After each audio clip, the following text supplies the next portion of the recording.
Hey guys, welcome to another bit of vloggery. Is that even a word? Well, I guess maybe it is now.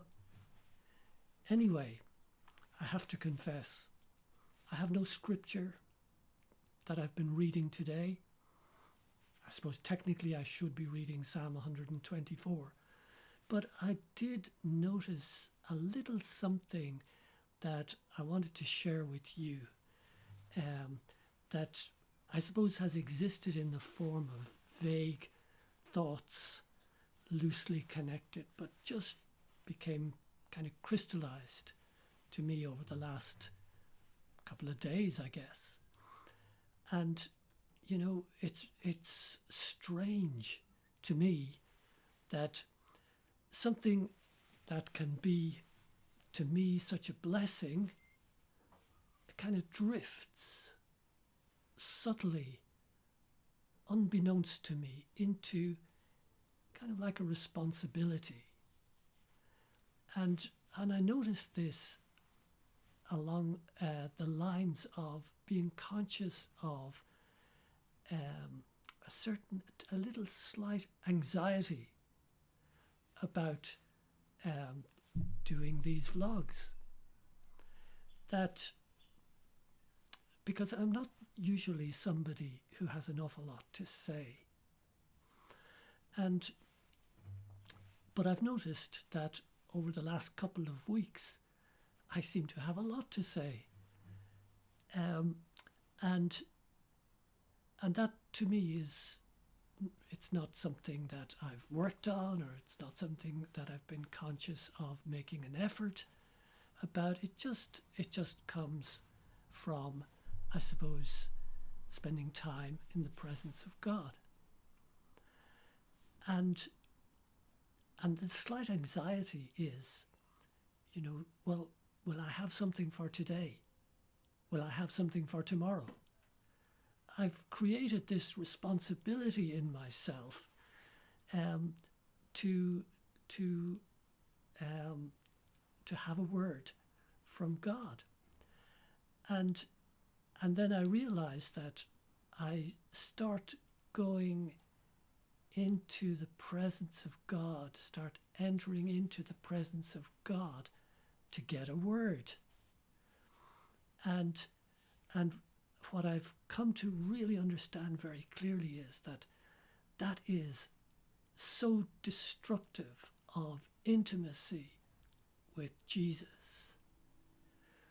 It's like, because Jesus wants to share the secrets of his heart with us, and we're more interested in getting into his wallet, as it were, because we're coming to one who is wanting to open up his heart to us and is wanting to connect heart to heart, us to connect heart to heart with him, and we're looking for something out of it. We're looking for something else.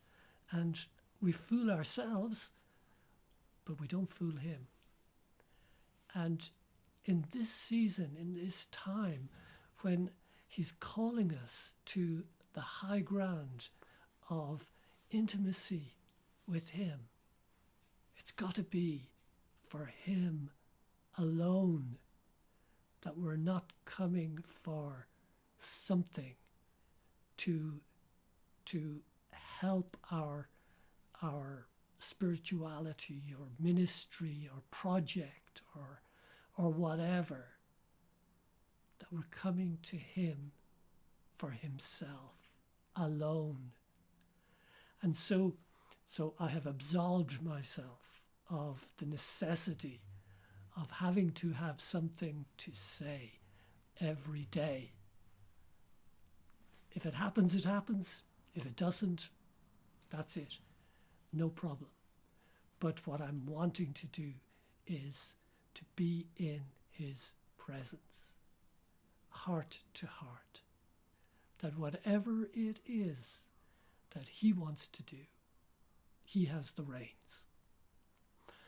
And I was looking at this, I guess, a couple of weeks ago, and it didn't really connect with me so clearly. I was reading some of a book by a guy called Judson Cornwall called Let Us Draw Near. And in that book, he describes the whole tabernacle in the wilderness, item by item. And he teaches on the significance of each item for us as Christians. And I started reading that because I was taken up with the invitation from God to let us draw near. Let us draw near to the Holy of Holies. Let us enter in to the Holy of Holies and draw near to the presence of God. But one of the things that I noticed was that before any priest ever went into the presence of God, into the Holy of Holies, he first of all had to go past the brazen altar outside. And on the brazen altar, things were sacrificed. Things were put on the altar and burnt up. And Judson Cornwall relates that to the cross and the power of the cross in our lives, that we sacrifice, we burn the old man, we burn up all our lusts and sins but the thing that is really impacting on me is also that if we want to come into this place of intimacy with Jesus, then everything has to go on the altar. Ministry has to go on the altar. Projects has to go on the altar. Dreams and visions have to go on the altar. Expectations, things that we don't usually associate with the flesh. But to be honest, in a lot of these things, a lot of the flesh exists. Simply because we're trying to fulfill them from an earthly context. So all of these things, the good, the bad, and the ugly, need to go on the altar so that we come empty to the presence of God and we engage with Him for His own sake, alone, as empty people. And so that is the starting point of our spiritual life. That is the lodestone of our spiritual life. That place. And in this season, as we come to that place more and more, there will be such transformation taking place in our lives. When we come out the other end of this season, many of us are not going to be recognizable hardly.